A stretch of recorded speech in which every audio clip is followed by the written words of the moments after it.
Every country has an obligation to protect its borders and its citizens, particularly one as expansive and as generous as the United States. Now, for too long, immigration law was ignored, frankly, and basically unenforced. Obama tried to kind of enforce it in an ad hoc fashion, but its policies, which I'm going to get to in a moment, only ended up exacerbating our problems at the border. So today we have a full-on crisis. 160% increase in the number of people illegally entering the United States from just last year. Well, the president is responding with a zero-tolerance message, which he reiterated today. The United States will not be a migrant camp, and it will not be a refugee holding facility. Won't be. You look at what's happening in Europe, you look at what's happening in other places. We can't allow that to happen to the United States, not on my watch. Now, the president is now doing what we should have been doing all along, prosecuting all border crashers. So if you enter the country illegally, you're breaking the law. The United States is not an open repatriation center where any indigent person in the world feels free to just walk in and assume that all of us will take care of all of them and their families. There is a process, and it has to be respected. Homeland Security Chief Kirstjen Nielsen said this today.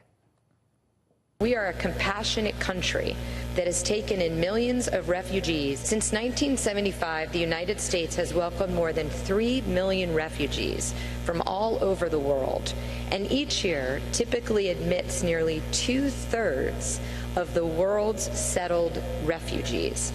That is more than all other countries combined. We will not apologize for the job we do or for the job law enforcement does for doing the job that the American people expect us to do. Illegal actions have and must have consequences. No more free passes, no more get-out-of-jail-free cards. Well, consistent with American law, when a party is arrested, your children are either sent to relatives or they become wards of the state. So since more illegal immigrants are rushing the border, more kids are being separated from their parents and temporarily housed in what are essentially summer camps, or as the San Diego Union Tribune described them today, as looking like basically boarding schools. Having lost the argument and, frankly, the last election, liberals have seized on the separated children and turned the entire image into a political weapon, attempting to emotionally manipulate the public perception of immigration enforcement. Doctor, I've read that you have said that the separation, in your words, you said, is nothing less than government-sanctioned child abuse. Do you really think that this amounts to child abuse? This does amount to child abuse. And all I can say after talking to the people, watching the people, listening to the people, that the Statue of Liberty, I think, is weeping right now. They've effectively orphaned thousands of children taken from their parents. I'm heartbroken by what's happening, and I wonder what this means about the fabric of our country. Now, why are all their hearts breaking in unison now? Why no tears for the victims of illegal immigrant crime, like the 14-year-old girl raped by Anastasio Eugenio Lopez Fabian just last month? Or did their heart break when another 14-year-old was left to die at the scene of a hit and run by Miguel Ibarra Cerda, a 21-year-old Mexican national? My friends, here's what you're not hearing. The government has very good reasons for separating these children from their family unit. The first being they may not be the child's family at all. Children have been kidnapped, trafficked, and used by individuals who can then more easily slip into the country. The Obama administration's catch-and-release policy allowed people with children to enter the United States with only a promise to show up for a later hearing. A lot of them didn't show up, of course. The human traffickers and the drug cartels quickly seized on the weakness and exploited it, routinely trafficking people across the border using children at times as camouflage. Then, when Obama announced his DACA policy in 2012, it became yet another lure for illegal immigrants. The number of unaccompanied minors from El Salvador, Guatemala, and Honduras surged between 2012 and 2014, check this out, by more than 400%.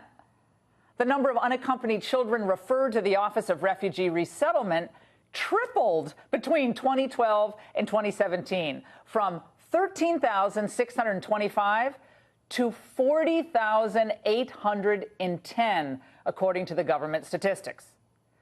From these immigrants come fresh recruits for MS-13 and other gangs that terrorize American cities, from Maryland to California. We've talked to the officials who told us the stories.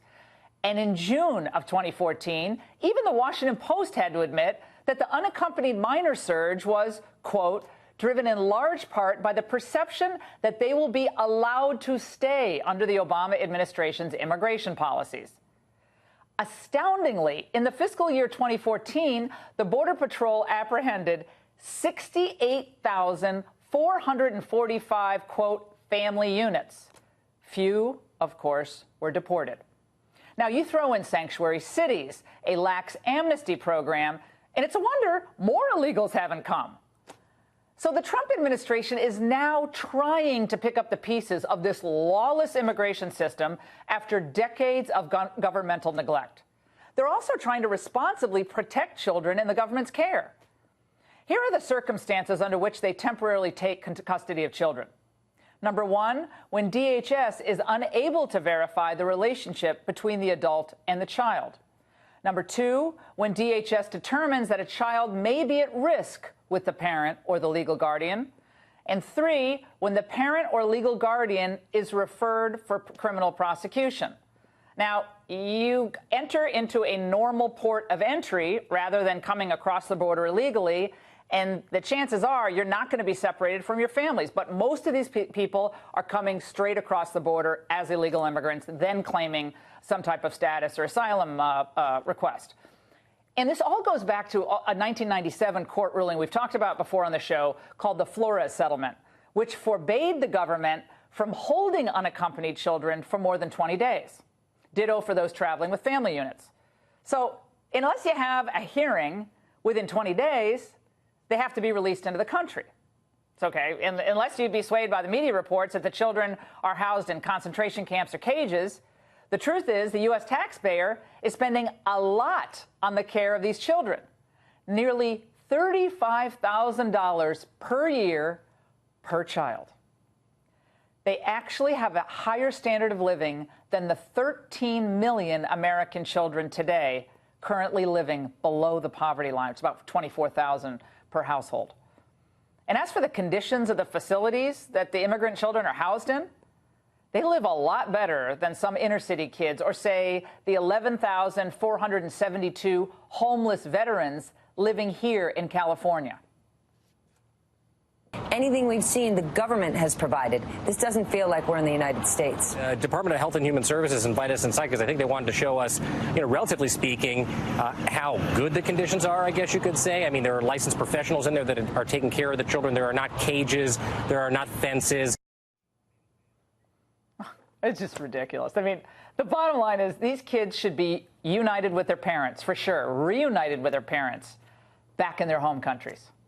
They should not be burdens to the United States taxpayer or thrown into a system of foster care by parents who think coming across the border with children will just assure them eventual legalized status.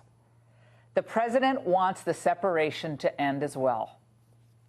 President Trump has said this lawlessness cannot continue. We do not want to separate parents from their children. You can be sure of that. If we build a wall, we pass some legislation, we close some loopholes, we won't face these terrible choices. And rather than trying to score political points, Democrats and Republicans, like Sessions is indicating, should come together. They should do what's best for the country, for the American citizen and the American workers and these immigrant children. The law should be changed so that the Border Patrol can turn away individuals and family units at the border if necessary. Today, only Mexicans who cross the border illegally can be turned back. That's absurd. Our Border Patrol doesn't exist as a wave-in facilitator for any group of supposed family members who mouth the script given to them by lawyers, non-governmental institutions, or other people in their home countries that they mouth for asylum. The American people are footing a really big bill for what is tantamount to a slow-rolling invasion of the United States. and we can no longer permit Central American countries to export their poverty and their desperation to our nation. Our own children, black, white, Asian, and Latino, need help too. In Detroit, here in LA, in Hartford, in Miami, and in Chicago. So why don't the Bushes and the Obamas and all these left-wing reporters emoting today at the White House and all these pro-amnesty Democrats and Republicans, why don't they ever write op-eds or cry for those kids? You know why? Because they think this over-the-top coverage and the misrepresentation of what's going on will hurt the man that they could not beat in November 2016, Donald Trump.